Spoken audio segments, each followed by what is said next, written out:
Totoo kaya yung sabi-sabi nila pare, no, na hinahanda talaga tayo ng ML para sa parating na bagong collaboration nila dito sa Demon Slayer. Kasi pare, yung bagong revamp Aulus pare, bagay na bagay sa Demon Slayer pare, para siyang si Tanjiro talaga pare. Isipin mo pare kung totoo yun, pare, ang angas nun kasi yung ulti niya parang Hinokami Kagura.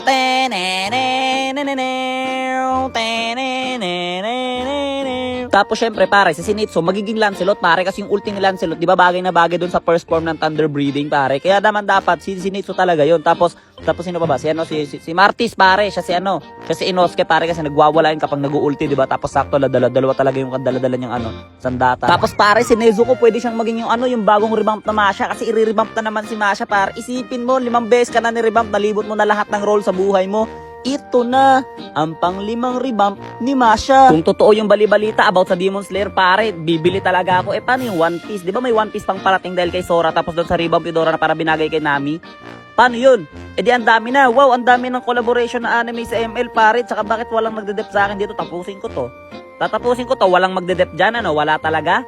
Tatapusin ko to. Sinasabi ko sa inyo, bam, bam, bam, bam. Wala, nating nada. Tapusin ko na, ha. Kanya-kanya to.